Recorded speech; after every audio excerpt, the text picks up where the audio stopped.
What has happened in Boat Harbour is definitely environmental racism. This happens across Canada way too often with our First Nations communities. And, you know, a corporation will come in and they will do what they can to extract the resources that they need. The Northumberland Strait is a breeding ground for lobsters and for herring and mackerel and rock crab, everything that our community fishes on, right? So if we go in there and destroy the habitat for them to reproduce in that, we're generally going to be People from the reserve, they've been fighting this for 51 years, and it's the fishermen, the non-native fishermen, that have been joining them. It's just, this mill is no good. The pipeline, it's going to ruin our fishery. Yeah, we all came together for a common interest. For too long, they've tried to take advantage of First Nations people, but it's going to come to a stop because First Nations people across this nation are rising up.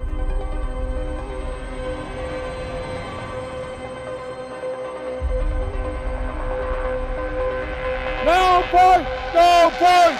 Go back! Go home! Everybody's ready.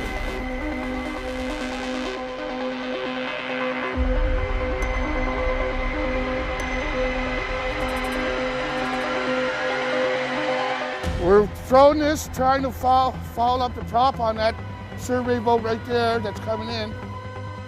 It'll kill our fishing. If they don't know what the bottom's like, they can't lay that pipeline in, right? And the only way we're going to be able to stop this is to stop that from surveying the ocean floor. They probably never ever thought they'd have this much resistance. This whole area depends on fishing. It's the #1 main industry for northern Nova Scotia. My name is Warren Patrick Francis. I belong to the Mi'kmaq tribe. I'm from Pictou First Nation. I'm a self-employed fisherman. Our community has been dealing with a lot of asthma, a lot of breathing problems, and I blame it all on this plant here. We've been living 50 years with this garbage.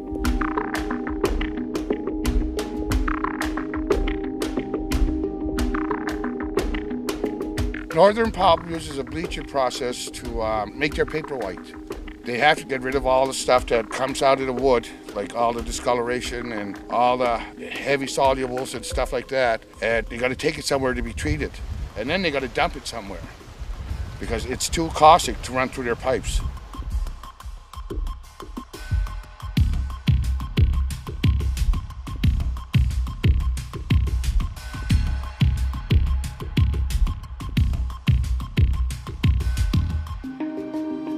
When the water first gets here from the plant, it takes 28 days to get here and to go through the whole process and to leave it to the Northumberland Strait there.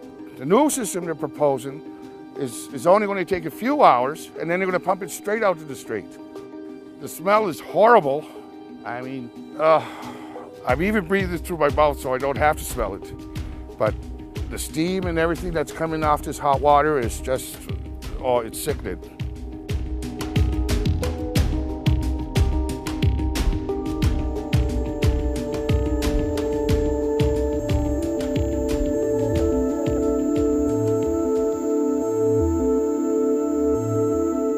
This far corner here is where our reserve is located, and right here is Boat Harbour, where the treated effluent goes into. It's not even a kilometer, so we've been living with this poison all our lives.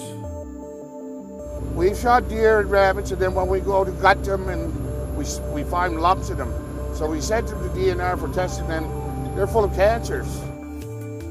We're going to check the clarity of the water. This is where the outfall for Boat Harbour, which treats northern pulp's effluent. This goes out into the Northumberland Strait, and this stuff like this is that's going to be going into the strait. And that water is very clean. You can see it even purple there.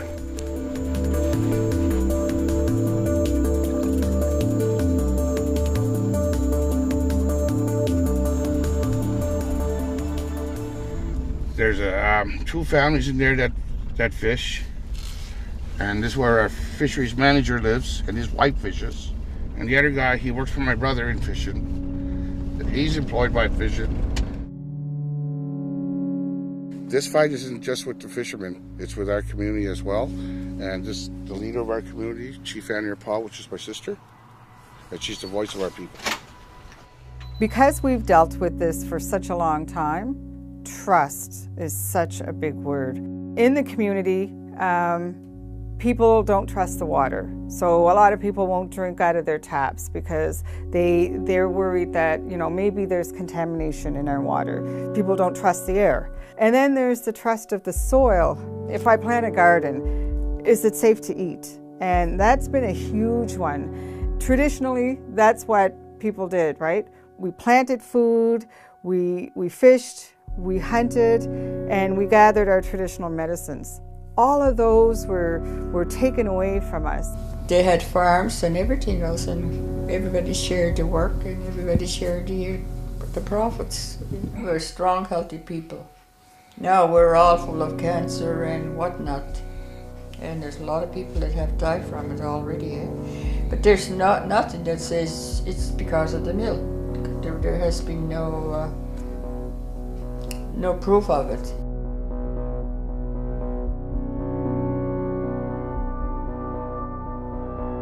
The mill is way over there, and why did they decide all of a sudden to put the pipe all the way down to the reserve? It's not a coincidence. They just have no respect for Native people. It's been a struggle for our community for such a long time. My people never had a voice. Every time an elder passes or a community member passes, that's another person that doesn't get to see the end result.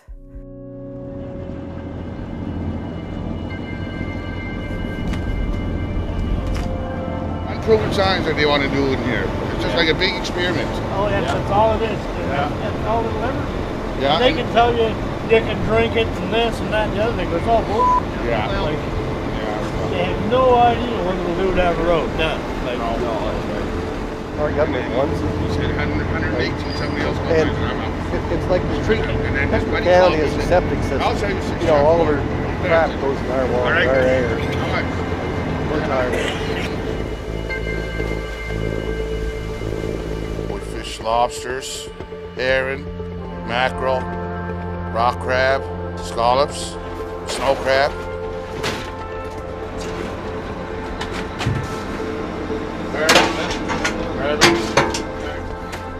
Fishing, it's not only a job, it's a way of life, you know. It's something we love doing, you know. We love getting up every morning and going fishing. Without the fishing industry, you know, it would be a ghost town around here. Like all our money we make, we spend local. And in the mill, their profits, they go overseas.